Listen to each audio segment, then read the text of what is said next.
دوستو ہمارے چینل پاک ویوز ٹی وی کو سبسکرائب فرمائیں، شیئر فرمائیں اور لائک فرمائیں، شکریہ۔ بسم اللہ الرحمن الرحیم، الحمدللہ رب العالمین والصلاة والسلام علی خاتم النبیین، اما بعد۔ پاک ویوز ٹی وی، محمد منشا۔ السلام علیکم جناب، کیسے ہیں؟ آج کا پروگرام دو عنوانات: شیخ رشید کی ریلوے خسارہ کیس کے حوالے سے سپریم کورٹ آف پاکستان میں طلبی، اور کرونا وائرس جو چین میں اوریجنیٹ ہوا۔ تو بسم اللہ کرتے ہیں جی۔ سپریم کورٹ آف پاکستان میں ریلوے کا خسارہ کے متعلق کیس ہے، جس میں وفاقی وزیر ریلوے شیخ رشید احمد کو طلب کیا گیا اور ان کی خاصی جھاڑ ان کو پلائی گئی، اور گویا وہ ایکشن ریپلے مختلف انداز سے جو کبھی نون لیگ کے وزراء بھگتا کرتے تھے ثاقب نثار کے دور میں، وہ اس کا تھوڑا مزہ شیخ صاحب نے لیا۔ شیخ صاحب کو ظاہر ہے یعنی ریلوے میں جو ان ایفیشنٹ ریلوے ہے یا آؤٹ ڈیٹڈ اس کے انداز ہیں، یعنی کارکردگی ریلوے کی ٹھیک نہیں ہے، حادثے ہیں، غیر محفوظ ہے، اس میں جدید طریقے استعمال نہیں کیے جاتے۔ آڈٹ رپورٹس کی بات ہوئی، جسٹس اعجاز الاحسن اور جسٹس گلزار احمد جو کہ چیف جسٹس آف پاکستان ہیں، وہ ظاہر کیس سن رہے تھے۔ ویسے ایک تفنن طبع کے لیے گلزار احمد بھی شیخ ہیں اور شیخ رشید بھی شیخ ہے جی، دو شیخوں میں دیکھیں کیا بنتا ہے۔ اور آپ کو یاد ہوگا کہ جب پاناما کیس تھا تو شیخ رشید صاحب فرمایا کرتے تھے اس کے آفٹر میتھ میں، اس کے بعد میں نا، جب اس کے ثمرات حاصل ہو گئے پی ٹی آئی کو اور اس کوارٹرز کو جن میں شیخ رشید صاحب تھے، کہ دیکھیں ابھی 3 ججز جو ہیں وہ پاناما ججز آنے ہیں، یعنی چیف جسٹسز جو ہیں ان کو سکسیشن، وہ کہتے تھے کہ 3 یا 4 جو ہیں وہ اسی پاناما بینچ سے آئیں گے۔ ان کی مراد جن ججز حضرات سے تھی ان میں ایک گلزار احمد بھی تھے۔ شاید ان کا روح سخن وہ اس وقت یہ تھا کہ نون لیگ پر عتاب ختم نہیں ہوگا، اس لیے کہ اسی مینٹلٹی کے ججز 3-4 آئیں گے، وہی جج جو پاناما کیس میں یا پاناما بینچ میں بیٹھے تھے۔ یہ بات ان کی ٹھیک تھی۔ انہی ججز میں سے ظاہر ہے وہ اپنا کھوسا صاحب چلے گئے، پھر کچھ اور بھی ریٹائر ہو گئے، اور اب جو ہیں وہ جسٹس شیخ گلزار احمد موجود ہے۔ لیکن ظاہر ہے زمانہ بدلتا رہتا ہے۔ وہ کہتے ہیں نا کہ فقط ایک تغیر کو ہے زمانے میں ثبات۔ تو آج موڈ اور مزاج عدالت اسی کا جس کا کبھی چیف جسٹس شیخ صاحب کی کانسٹیچوئنسی میں این الیکشن میں جا کے گویا اس کی کنوینسنگ کرتا تھا، اس کے لیے ووٹ مانگتا تھا، یعنی اپنے کنڈکٹ سے اس کو پروموٹ کرتا تھا، اور اسی سپریم کورٹ آف پاکستان سے جن 2 اشخاص کو یہ امتیازی اسناد مہیا کی گئیں کہ یہ صادق و امین ہے، ان میں ایک شیخ رشید احمد ہیں۔ یعنی وہی جہاں پر کبھی ان کی تعریف و توصیف ہوا کرتی تھی، جو ان کے تقوی اور پرہیزگاری اور صداقت و امانت کی قسمیں اٹھایا کرتے تھے، آج اسی فورم میں شیخ صاحب خاصے ذلیل ہوئے اور بڑا ڈھٹائی سے کام لیتے ہوئے، کیونکہ شیخ صاحب کون نہ مشق ڈھیٹ آدمی ہیں، انہیں اس ٹائپ کی چیزوں کا بڑا یعنی ان کو ان میں وہ صلاحیت ہے کہ وہ جذب کر سکیں۔ تو جسٹس گلزار احمد ہی نے ظاہر ہے زیادہ باتیں کی کہ تمہیں تو استعفیٰ دے دینا چاہیے تھا جب 70-80 بندے جو ہیں وہ جل کر جہاں بحق ہو گئے ریلوے کی ان ایفیشنسی کی وجہ سے۔ تو شیخ صاحب نے کہا کہ اگر آپ حکم دیتے ہیں تو میں اب بھی ہو جاتا ہوں۔ ظاہر ہے اب وہ تو نہیں ہے اس طرح کہہ سکتے، نہیں کہیں گے، ویسے ثاقب نثار ہوتا تو شاید کہہ بھی دیتا۔ جی وہی کوچہ جہاں پر شیخ صاحب کے ناز اٹھائے جاتے تھے، اسی کوچے سے وہ بڑے بے آبرو ہو کر تیرے کوچے سے ہم نکلے جی۔ تو شیخ صاحب نے بہرحال بڑی بہادری سے اس وہ جو سمجھ لیں کہ کھینچا تانی تھی یا جو ان پر لہن تان تھی دوسرے لفظوں میں، اس کو جذب کیا. ایک طرف تو ہمیں ظاہر ہے شیخ صاحب کوئی ہمارے پسندیدہ آدمی نہیں ہے، ان میں یعنی جو جس ٹائپ کی وہ شخصیت ہے ظاہر ہے ہمارے دل میں ان کے لیے کوئی نرم گوشہ نہیں ہے. لیکن ایک بات بہرحال جو ہے وہ ہم ضرور کرتے ہیں کہ تمام تر نالائکی اور ڈھیٹ پن جو شیخ صاحب جس کی پرسونیفیکیشن ہے، جس کی تجسیم ہے، اس کے باوجود سپریم کورٹ کا یہ کام نہیں ہے کہ وہاں پر لوگوں کو ذلیل کرے. یعنی اسی مرض، یہ جو مرض ثاقب نثار میں تھا زیادہ ایک پرفیکشن کے لیول پر تھا کہ وہ لوگوں کو ذلیل کرتے تھے. یہ باقی ججز میں بھی ہے لیکن ان میں تو گویا کمال کی حد تک تھا کہ وہ اس شخص کی اپنی بھی کوئی عزت نہیں تھی اور دوسروں کی بھی نہیں کرتا تھا. تو یہ بہرحال ایگزیکٹو کے معاملات ہیں.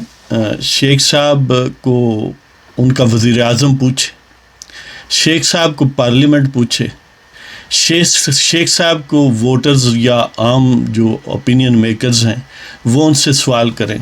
لیکن اگر عدالت میں آنا ہے تو بہرحال نقطہ نظر دونوں کا، یعنی جو بھی ان کے آرگومنٹ ہیں ان پر الزام اگر کوئی ہے تو اس کا وہ فیصلے کے ذریعے ہونا چاہیے. یعنی جسٹس گلزار صاحب باقی جسٹسز جو ہیں وہ فیصلہ دے سکتے ہیں نا، شیخ صاحب کے خلاف فیصلہ دے دیں. لیکن اس طرح کھینچا تانی کرنی، کسی بھی فریق کو ذلیل کرنا کورٹ میں، اور اس قسم کے ریمارکس، یعنی یہ تو وہ ایک لیگل ٹرم یوز ہوتی ہے اوبائٹر ڈکٹا یا اوبائٹر ڈکٹم، یعنی جو کیس کی سماعت کے دوران ریمارکس دیتے ہیں ججز ان کو کہا جاتا ہے. ان کی ظاہر ہے کوئی لیگل ورد نہیں ہوتی، وہ کوٹیبل نہیں ہوتے، وہ پریسیڈنٹس نہیں ہوتی، وہ نظائر نہیں ہوتے. ان کو کبھی آئندہ کسی کیس میں بطور دلیل کے پیش نہیں کیا جاتا، وہ گویا اس لمحاتی چیز ہیں اور وہیں وہ تعلیل ہو جاتے ہیں. لیکن پھر بھی وہ کیس کے متعلق ہی ہوتے ہیں، یعنی عام جو نارمل جسٹسز کا نظام ہے. لیکن یہاں پر لوگوں کو ذلیل کرتے ہیں. اگرچہ شیخ صاحب کی یعنی انہیں وہ ذلیل ہوں تو ہمیں کوئی بہت غم نہیں ہے، لیکن یہ طریقہ کار ٹھیک نہیں. ججز کو بہرحال اپنے فیصلوں سے ہی بولنا چاہیے. ویسے زیادہ ریمارکس بازی جو ہے یہ سیاستدانوں کے لیے رہنے دیں، یہ صحافیوں کے لیے رہنے دیں، یہ باقی جو ڈیماگاگز ہیں جب جلسوں میں تقریریں کرتے ہیں یہ ان کا کام ہے. یہ جگت بازی یا یہ جو فکر بازی ہے یہ مناسب نہیں ہے ججوں کے لیے. لہذا شیخ صاحب بے شک نشانہ بنتے ہوں پھر بھی یہ مناسب نہیں ہے. تو انہیں فوکس کرنا چاہیے اس کیس پر، فیصلہ دینا چاہیے جس کے خلاف وہ سمجھتے ہیں کہ قانون آئین کہتا ہے، اور جس کے حق میں کہتا ہے اس کے حق میں دینا چاہیے. لیکن یہ انداز جو ہے یہ مناسب نہیں ہے. لہذا یہ کل بھی غلط تھا جب ثاقب نثار کرتا تھا، آج بھی غلط ہے. ویسے شیخ صاحب کو جواباً یہ بھی کہنا چاہیے تھا کہ میں یعنی آپ بھی چیف جسٹس ہیں، آپ سے پہلے چیف جسٹس نے مجھے صادق و امین کہا ہوا ہے، تو آپ کیسے مجھ پر انگلی اٹھا سکتے ہیں؟ گویا آپ تو انہیں عدالت نہیں کر رہے. یعنی جہاں سے سرٹیفکیٹ ایشو ہوا ہے آپ تو ان کی، یعنی اگر شیخ صاحب میں خرابی ہے، ریلوے میں خرابی ہے، بلا شبہ خرابی ہیں. اچھا پھر شیخ صاحب کے ایک مزاحیہ انداز اور جسٹسز کا بھی مزاحیہ اس کے کنٹینٹ کے حساب سے کہ انہوں نے کہا کہ یہ آڈٹ میں اعتراضات وغیرہ ہیں اور یہ پلفرج ہے ریلوے میں یا یہ ہے یا وہ ہے. تو شیخ صاحب نے کہا دیکھیں جی یہ 2013 سے 17 تک اعتراض ہے، یہ ہمارے دور کے ہیں ہی نہیں. تو اس طرح تو کوئی بھی آڈٹ ہوگا اس وقت کی جو موجودہ حکومت ہوگی اس کے متعلق نہیں ہوگا کہ آڈٹ کا پیس ہمیشہ ایسا ہی ہوتا ہے کہ وہ حکومت عموماً، یعنی کبھی ایسا ہو سکتا ہے وہ بھی وہی حکومت ہو، وہی وزیر ہو اور وہ آڈٹ ہو جائے، لیکن عموماً ایسا کم چانس ہوتا ہے. اب موجودہ حکومت کے دور میں پچھلا آڈٹ مکمل ہوا ہوگا اور اب جب یہ چلے جائیں گے تو ان کا آڈٹ مکمل ہوگا، لہٰذا پھر تو کوئی بھی آنسریبل نہیں ہے. حالانکہ آڈٹ کا کنسپٹ یہ ہے کہ وہ وزارت آنسریبل ہے، یعنی میں خود بھی ملازمت کرتا رہا ہوں، وہاں پر یہ جواز نہیں ہوتا کہ یہ دیکھیں جی فلاں دور میں ہوا ہے، میں تو کچھ بھی نہیں، میں ذمہ داری نہیں ہوں. یعنی یہ ایکس آفیشیو ہوتا ہے، یہ جو بائی عہدہ ہوتا ہے، جو عہدے دار ہے اس وقت، اسے جواب دینا ہے. تو شیخ صاحب نے یہ ڈیفلیکٹ کر دی بات نا، اور جسٹسز نے بھی اس پر کوئی زور نہیں دیا. بہرحال شیخ صاحب نے ایک اور پینترا بدلا کہ دیکھیں جی وہ ہم تو جدید بنا رہے ہیں، بحال کر رہے ہیں ریلوے کو، اور وہ جو M1 منصوبہ ہے جس میں شاید کوئی 1800-1900 کلومیٹر کا ٹریک بچھانا ہے، تو وہ وزارت منصوبہ بندی جو آج کل اسد عمر کے پاس، وہ تعاون نہیں کر رہے، بار بار چکر لگواتے ہیں. تو سپریم کورٹ نے ان کو بھی طلب کر لیا نیکسٹ ہیئرنگ پر کہ اسد عمر اور ان کے سیکریٹری کو بھی بلا لیں، اور یعنی باقی اسی طرح شیخ صاحب اور ریلوے کے باقی افسران وغیرہ.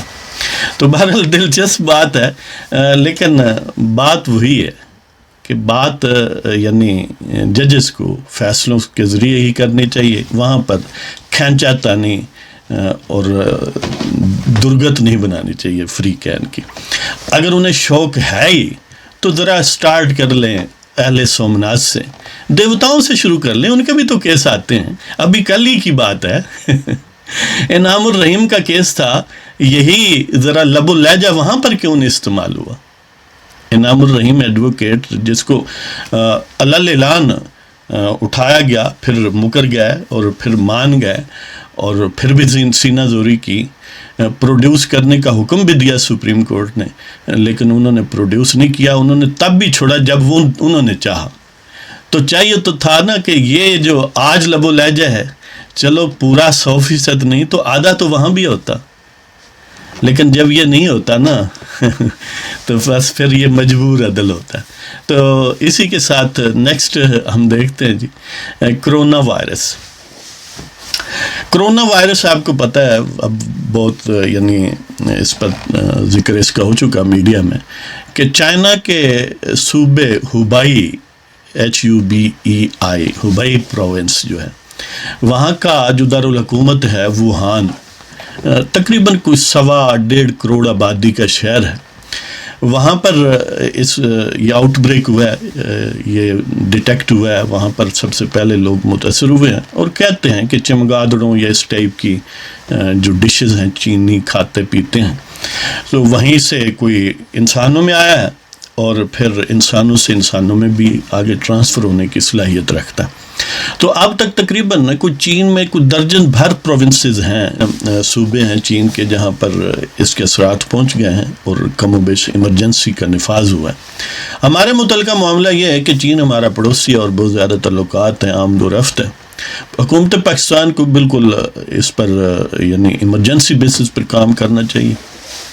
اس کے لیے مخصوص بیڈ کرنے چاہیے، جو بھی اس کے لیے دوائیاں یا ٹیکنیکل نو ہاؤ ہے یا جو بھی اس کے اسپیشلسٹ ہیں ان کو بالکل ایکٹیو کرنا چاہیے.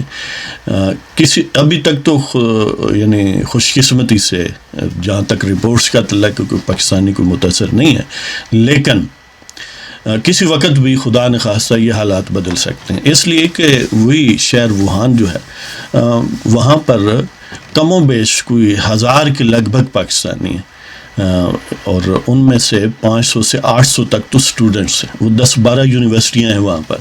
آج کل ظاہر ہے چین ایک ابھرتی ہوئی طاقت ہے ہر میدان میں، تعلیم میں بھی، اقتصادی معاملات میں بھی.